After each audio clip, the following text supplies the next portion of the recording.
The countdown is on to Donald Trump's so-called Liberation Day. In just 12 hours' time, the president will announce sweeping global tariffs on products imported to the United States.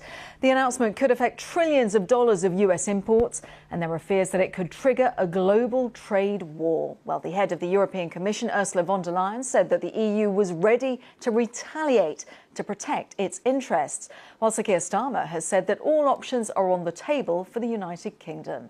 The Trump administration insists that the policy will improve American competitiveness despite hefty criticism and widespread economic uncertainty. Those days of America, beginning tomorrow, being ripped off are over.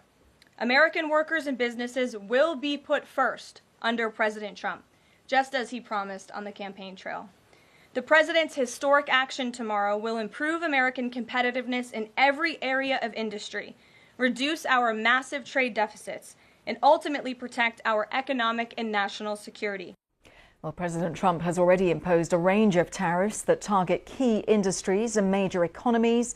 The threat of new levies heightened tensions with some of America's historically closest trading partners, namely Canada and Mexico. Here's what the leaders of Canada and Mexico had to say about their countries' responses to the threat of fresh tariffs.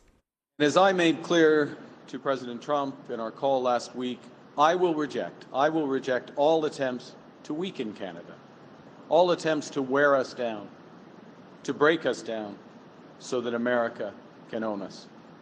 That will never, ever happen. We do not believe in an eye for an eye, a tooth for a tooth, because that always leads to a bad situation. Of course, measures are taken in Mexico because measures are taken on the other side, but the dialogue has to continue. So let's talk to Yanis Varoufakis, former Greek finance minister, also author. And sir, you were, of course, at the helm of Greece's negotiations during the economic crisis that was triggered by the 2008 financial crash. Is Liberation Day potentially going to trigger something as large as that 2008 financial crash? A better analogy to 2008 is 1971, because this Trump shock, which we are all expecting with bated breath to hit us today, is not unprecedented. President Richard Nixon delivered the original shock in 1971 with very similar objectives. The objective of Nixon was to rein in the diminution of America's importance in the global economy, following the conversion of America from a trade surplus country to a trade deficit country. He essentially unleashed a major economic war against Europe and against Asia, Japan in that case, for the purposes of devaluing the American dollar, which he succeeded in doing. And, you know, everything that we have been experiencing in the last 30, 40, 50 years as the status quo was the result of that Nixon shock. So Trump is trying to create his own version of the Nixon shock. And I think we need to draw lessons from that. And allow me to say, because I was listening to your program, when I hear Ursula von der Leyen or the Canadian Prime Minister trying to outcompete Trump in terms of bravado, my message to them is, folks, when you're running a very large trade deficit, especially the European Union, you know, $240 billion of a trade surplus, not deficit, with the United States, you cannot win a tariff war against Trump because you will run out of things to tariff before he does. So we better look inside our own economies for ways of changing our own economic model, given that he is trying to emulate Nixon and, you know, blow up the prevailing monetary and trade system. So that fighting talk from the EU, that arguably is not the right direction. We know that Sir Keir Starmer, the head of the leader of the UK, of course, is talking about not issuing retaliatory measures. Is that the way to go?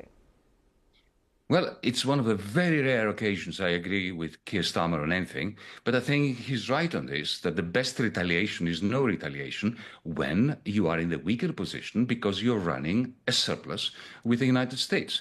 What we should be doing in the United Kingdom, in the European Union, what China should be doing, we should all be looking at ways of rebalancing our own economies so that we do not rely on the American trade deficit for selling our net exports to the United States. Why can't we raise our own levels of investment and our own levels of aggregate demand within Europe, within the United Kingdom, within China, so that we don't need to rely on the trade deficit of the United States? Is that realistic? I'm sorry, I didn't catch that. I mean, yeah, doing it in-house, is that arguably realistic, given that so much is exported to the US? There's a reason for that. The markets work themselves out. So is it realistic to do it in-house? There is nothing else which is realistic. Trump has declared it, and I believe that this is going to be a bipartisan position in the years to come. Whoever succeeds Donald Trump, we have to learn to live in a world where we can no longer export deflationary forces to the United States. I'm all for increasing trade, selling more, but we have to buy more, not just for the United States. This idea that, for instance, Germany had, that it can continue to piggyback on other people's demand in order to maintain a model, an industrial model, which is suppressing the living standards of the German middle class and working class, in order to continue to export massive quantities of stuff without importing equivalent amounts from its trading partners. This is a sure way of becoming dependent on capricious leaders like Donald Trump. Yanis, let's just focus in on Greece. Obviously, you're Greece's former finance minister, and Greece is within the EU bloc. So Greece will be negotiating with the EU. We've heard what you think of Ursula von der Leyen's stance there. You historically said that the euro is like Hotel California, the song by the Eagles, a place you can check out, but you can never arguably leave. Greece is binded now with whatever the EU does. What's the future for Greece when it comes to this Liberation Day that we're expecting from Donald Trump? It's not looking very good, I'm afraid, because Greece is not going to be affected directly by Trump's tariffs, because we don't sell that much to the United States. But Greece is utterly dependent, as a result of having turned into effectively a debt colony of the European Union over the last 20 years. It is utterly affected by the capacity of the German industrial model to continue functioning.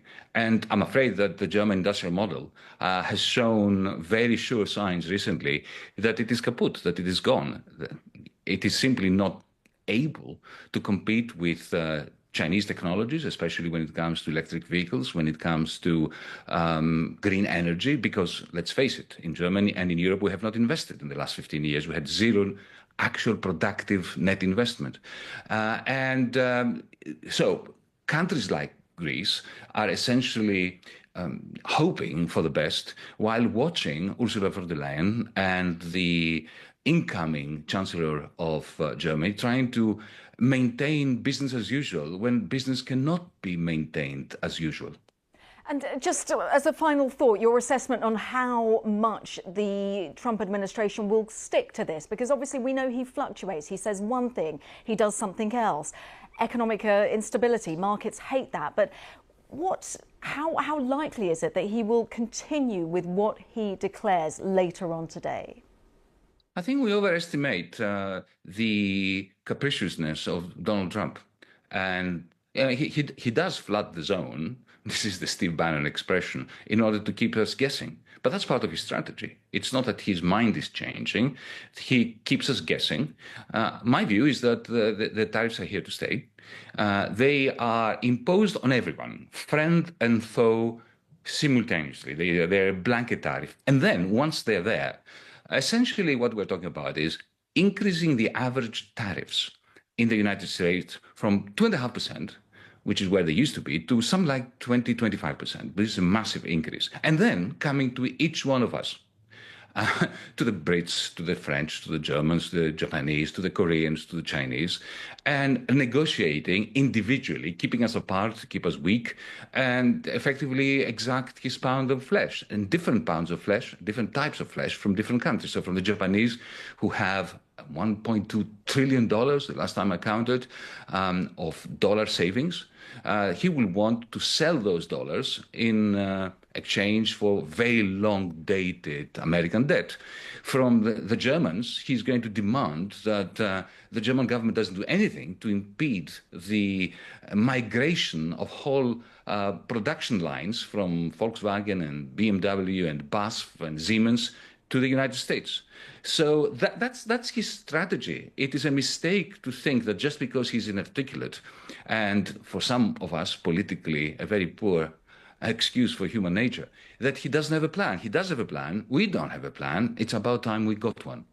I'm sure his supporters think very differently to your view of Donald Trump. But Yanis Varoufakis, as always, really good to get your insight. Fascinating insight there. Thank you so much.